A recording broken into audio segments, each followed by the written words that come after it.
our listeners. That's right. It's kind of a defensive measure, but we're confident that all of you can figure that out, or you can just go to the Twitters and Facebooks and all those places and click on our link. It'll get you right in there. But so far, we got 14 people in the pool.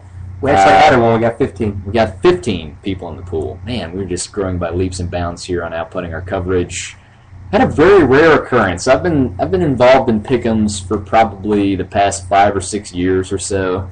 Never seen a perfect week before, but lo and behold, Bama Fan won. Bama Fan 1 went 10-0. That's pretty impressive. And very impressive for week 1, especially for week 1 when you don't really know much about the teams. I mean, you're kind of just pulling them out of your hat for the most part.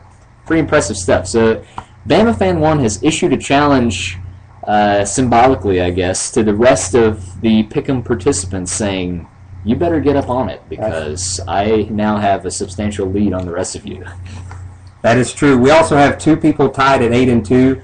We got a whole hunk of people tied at 7-3, including me and you. That's right. So we're both at 6. We're hanging in there. I've actually had to change my pick'em name. It was David's Picks 100% correct. Now it says David's Picks 100% correct 60% of the time. It works every time. That's right.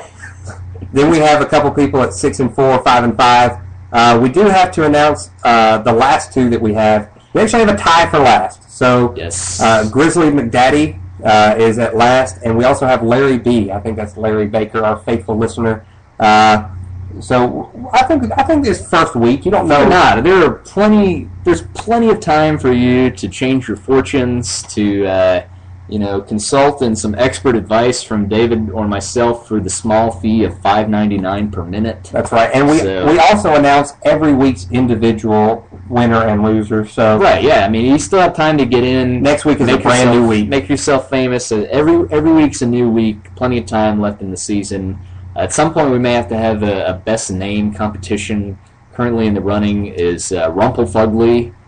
And I like Grizzly McDaddy's probably up there. But, Drew B. Snacks is a good one. I mean, there's some creativity going on for sure. But yeah, Pick 10 going well pretty far. Make sure you jump in on that. We got a brand new crop of teams up there this week. We've already talked about quite a few of them. The Auburn-Mississippi State game is in there. Georgia-Missouri is in there. Florida-Texas A&M is in the Pick 10. UTEP and Ole Miss is in there. Vandy Northwestern is in there. Also, one quick note, if you decide to listen to this show, maybe perhaps before you make your picks and pick exactly what we pick, notice that Andy and I are in the middle of the pack, not the top. Yeah, so, we only give out the really good advice for, like I said, $5.99 a minute. That's right. Can't give it all out for free. We try to stratify our audience here a little bit. We've got some other games to talk about. 5 remaining in the Pick 10. Some out-of-conference action here. Iowa State and Iowa, the battle for the cold, unlivable state. That's right. Paul Rhodes has been kind of quietly building a contender at Iowa State with Gene Chizik's players, I might add. Iowa, on the other hand, I feel like it's been regressing. That's right. Under, what's his name? Kirk Ferentz for like the 300th consecutive year. Only beat Northern Illinois by 1 point last week. Yeah, it's pretty... Not a good showing. Not a good sign. Iowa State, I really like what Paul Rhodes is doing there. I believe they beat Oklahoma last year or somebody who was in contention. They did. Yeah, so they've shown they can beat big name teams. I wouldn't really consider Iowa a big name team anymore, but rivalry game, you can always get up to that. I'm taking Iowa State pretty confidently in this one. I've also got Iowa State. I thought that was going to be an odd pick, but apparently I was wrong. No. I mean, honestly, I feel like Iowa has underachieved ever since like 7 or 8 years ago when I believe Brad Banks was the quarterback there. They got into Rose Bowl or something. Ever since then, kind of been a backsliding situation. They have. And also, Iowa State beat Oklahoma State last year. That's who it was. Right after the plane crash. They had all that emotion going into that game. I can't believe I forgot that. Yeah. Otherwise, Alabama wouldn't have won a national championship. That's right. So, crazy. Well, crazy how things go, right? Go Cyclones. Go get those Hawkeyes. Yeah. All right, the next game we got up on here, this is one of the reasons I like the Pick 10 so much, is we get to talk about teams that we would not normally try to work everybody in at some point. South Florida at Nevada. South Florida now in the Big East, in case you haven't been paying attention, so they get a chance to challenge Pitt for that crown. Nevada, still in the Mountain West, still running that pistol offense. Quite effectively, by the way. Yeah, they are the originators of the pistol offense, I believe. What are you thinking here? I'm thinking Nevada pretty handily. The spread's only a 1.5. That's a toss-up game, but Nevada went into Cal and ruined their home opener in their stadium's first game. Yeah. They looked really impressive. That offense just could not be stopped by Cal's defense. Defense, of course, has not ever been Nevada's strong suit, but it's offense is not South Florida's strong suit. They're typically a defensive team. I like Nevada here. I'm going to go with the Wolfpack. Traditionally, South Florida used to be a team that started out strong. Every year, this is, I guess, when, what's his name, Jim Leavitt was still there. Right. They beat Auburn a few years ago, I believe in 2007, and they would start strong every year and then just kind of fade. Not so sure if that's the case anymore. I'm taking Nevada in this one. South Florida has had some trouble running the ball. Like you said, Nevada looked pretty good against Cal. A decent team, but a Pac-12 team nonetheless. So, that's right. You know, they got some decent players. I'm going to take that pistol offense in this one. So we'll see what happens there. Next up on the agenda, we have Wisconsin at Oregon State. Haven't really heard a whole lot about Oregon State this year. You had Wisconsin as maybe even a dark horse national championship contender. You still feeling pretty confident about them? They didn't look so hot last week, but I think, the biggest improvement you see in a football team is always from week 1 to week 2. I see a big improvement here. I see Wisconsin winning pretty handily against the Badgers. Yeah, Wisconsin, they look pretty decent on offense, maybe some defensive question marks for them.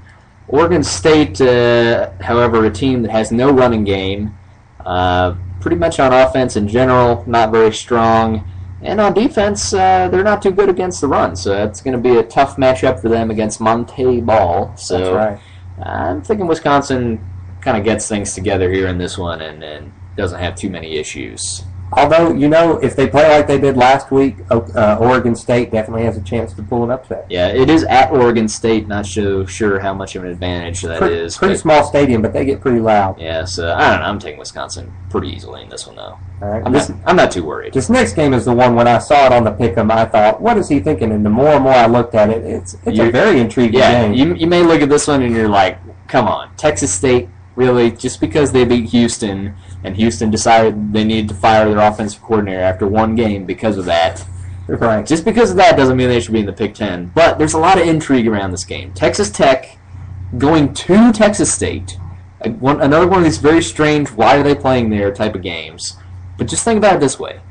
Tommy Tuberville, Dennis Franchione. You didn't think about that, did you? No. You didn't think about that till now. Texas Tech, a team that has really underachieved since Tommy Tuberville has gotten there. I like Tommy Tuberville. Great guy. A lot of respect for him, but I don't feel like he's been a very good coach at Texas Tech. It's almost as though he's coasting at Texas Tech. He really is, yeah. And I don't know. I mean, Texas State already took down one pass-happy team in Houston. Texas Tech not quite so much like they used to be underneath Mike Leach, but still that's kind of more the focus of their offense and running the ball. I don't know, man.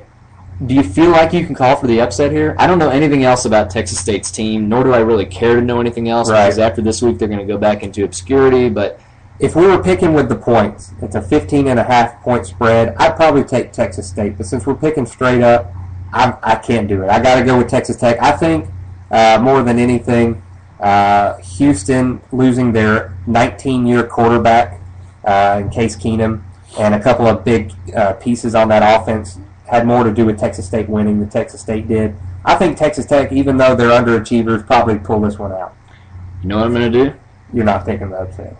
I'm picking the upset. Ooh. Only because... Here comes the bad call for next week.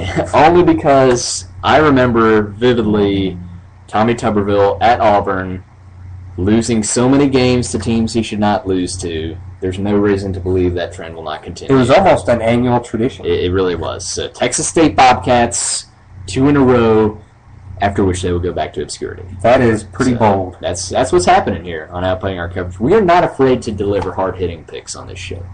Not afraid at all. As long as they hit. As long as they hit and don't miss. One more game here on the Big Ten. Nebraska at UCLA. UCLA, one of those teams that some people have been pretty high on, but it's a dangerous bandwagon to jump on at this point, don't you think? I think so. They looked awful last week. They barely got the win. I don't know. I'm not a UCLA fan. Never have been. This is pretty easy. I'm going to take Nebraska. The only thing is, Nebraska starting running back Rex Burkhead will be out for this game towards MCL. Okay. So a lot of their rushing can't come from their quarterback, and he looked very impressive. He looked better. For sure. His arm has improved since last year. I think he's gotten a lot stronger. His pass had a lot of zing to him, so that's pretty impressive. Yeah, I think UCLA is still pretty far away. I'm going to take Nebraska in this one as well. Let's give a quick rundown of our picks here. Both of us are taking Auburn over Mississippi State. We're split on UGA, Mizzou, David the Traditionalist with the Bulldogs. I'm taking Missouri in that one. Once again, David the Traditionalist taking Florida over Texas A&M. You say that with such disdain. I'm just saying. I got the Aggies there. Both of us, I'm sorry, LSU, that one's not worthy of being on there. But both of us do have Ole Miss over UTEP. Both of us have Vandy over Northwestern.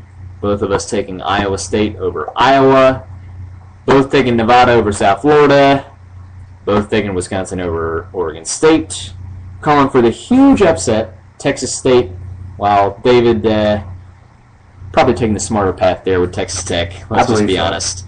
And both of us taking Nebraska over UCLA. So not a lot of differentiation for us here this week. Couple of key games, though, going to determine the winners and losers this week. I think we've got a really interesting week of football. A lot of people are saying there's not a bunch of high-profile games, but you don't need it to have interesting football. I mean, sometimes the best games, I'm not sure if you caught the Virginia Tech, Georgia Tech game on Monday or not, but, I mean, not too highly heralded teams or anything, but still a great ending. Very exciting. Very exciting stuff to watch, so you just never know what you're going to get in one of these games. Real quick, I'll tell you what, the Northwestern-Syracuse game last week, we flipped to it, and it was exciting. I mean, you don't have to have great teams to have a good ending. That's the beauty of college football. Real quick, we teased it a little bit earlier in the show. SEC officiating, same level of badness as usual or worse? What do you think? For the first week, I'd say worse. They almost looked like they were using replacement officials. We jinxed them. I think that's what happened. In the very first game, South Carolina, Vandy, we talked while we were at your house watching the game that the officiating looked really good. They were spot on for the most part during that game. And then they missed the blatant pass interference call. And from there on, the whole week went downhill with the officiating. Yeah, I'm not sure if it was actually an SEC officiating crew with the Auburn-Clemson game. I doubt it was, but there was one call in particular. Auburn recovered the fumble. Yeah, that was definitely a fumble. I was a little bit upset about that one, but just the officiating in general. One thing that I wish we could get to with officiating is reviews for penalties. I know it's not popular with a lot of people, but especially with a pass interference call that blatant, you review it, it's easy to call that a penalty. Right, and I think the way you fix this is you already have somebody in the booth reviewing every play. Let him call down, make a call, and let that be it. Yeah. Don't do this, go to the booth and you review it too. Let the guy from the top make the call it down, final decision. Yeah, have some trust in you guys. We have trust in you, our listeners, to make sure you watch a ton of football again this week. We'll be back next week as well. Go sign up for the Pick'em. Yes, absolutely. Get in on that Pick'em so we can shout your name to the rest of our radio listeners. We'll see you next week, Thursday at 5:30, hopefully back to our normal time here on Outputting Our Coverage.